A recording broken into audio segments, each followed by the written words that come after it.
HMPV virus ಬಗ್ಗೆ ಕೇಳಿದ್ದೀರಾ? ಗಾಬರಿ ಪಡ್ತಿದ್ದೀರಾ? ಆಲ್ರೆಡಿ ಇಂಡಿಯಾದಲ್ಲಿ 6 ಕೇಸಸ್ ರಿಜಿಸ್ಟರ್ ಆಗಿದೆ. ಏನೆಲ್ಲ ಮಾಡಬಾರ್ದು ಅಂತ ಹೇಳಿದ್ರೆ, ಅನಾವಶ್ಯಕವಾಗಿ ಆಂಟಿಬಯೋಟಿಕ್ಸ್ ನ ತಗೊಳ್ಬೇಡಿ. ಇದು ವೈರಸ್, ಸೊ ಆಂಟಿಬಯೋಟಿಕ್ಸ್ ಯೂಸ್ ಆಗೋದಿಲ್ಲ.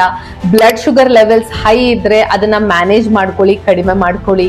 ನಿಮ್ಗೇನಾದ್ರೂ ವೀಸಿಂಗು, ಕಫ್, ಕೋಲ್ಡ್, ಫೀವರ್ ಈ ರೀತಿ ಸಿಂಪ್ಟಮ್ಸ್ ಇದ್ರೆ ಆಚೆ ಕಡೆ ಹೋಗ್ಬೇಡಿ. ಐಸೋಲೇಟ್ ಆಗಕ್ಕೆ ಟ್ರೈ ಮಾಡಿ. ಡಾಕ್ಟರ್ನ ಇಮಿಡಿಯೇಟ್ ಆಗಿ ಕನ್ಸಲ್ಟ್ ಮಾಡಿ. ಮೋಸ್ಟ್ ಇಂಪಾರ್ಟೆಂಟ್, ಗಾಬರಿ ಪಡಬೇಡಿ. ಯಾಕಂದ್ರೆ ಮೋಸ್ಟ್ ಆಫ್ ದ ಕೇಸಸ್ಗೆ ಈಸಿ ಆಗಿ ಟ್ರೀಟ್ಮೆಂಟ್ ಅವೈಲೇಬಲ್ ಇದೆ. ಏನೆಲ್ಲ ಮಾಡಬೇಕು ಅಂತ ಹೇಳಿದ್ರೆ, ಯಾರಿಗಾದ್ರೂ ಈ ತರ ಸಿಂಪ್ಟಮ್ಸ್ ಇದ್ರೆ ಅವರಿಂದ ದೂರ ಇರಿ. ಪಬ್ಲಿಕ್ ಪ್ಲೇಸಸ್ ಅಲ್ಲಿ ಹೋಗ್ತಾ ಇದ್ರೆ ಕೇರ್ಫುಲ್ ಇರಿ, ಮಾಸ್ಕ್ ಹಾಕೊಳ್ಳಿ.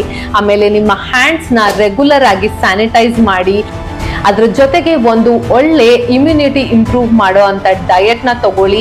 ಈ ಡಯಟ್ ಅಲ್ಲಿ ವೈಟಮಿನ್ ಸಿ, ಜಿಂಕ್ ಹಾಗೂ ಒಳ್ಳೆ ಪ್ರೋಬಯೋಟಿಕ್ಸ್ ಇನ್ಕ್ಲೂಡ್ ಮಾಡ್ಕೊಂಡ್ರೆ ನಿಮ್ಮ ಇಮ್ಯುನಿಟಿನ ನೀವು ಇಂಪ್ರೂವ್ ಮಾಡ್ಕೊಳ್ಬಹುದು. ಈ ವಿಡಿಯೋ ಕೆಳಗೆ ಡಯಟ್ ಅಂತ ಕಮೆಂಟ್ ಮಾಡಿ. ನಾವು ನಿಮ್ಗೆ ಯಾವ್ದೆಲ್ಲ ಆಹಾರಗಳು ನೀವು ತಿನ್ಬೇಕು ಅಥವಾ ತಿನ್ಬಾರ್ದು ಅನ್ನೋ ಲಿಸ್ಟ್ ಅನ್ನ ಕಳಿಸ್ಕೊಡ್ತೀವಿ.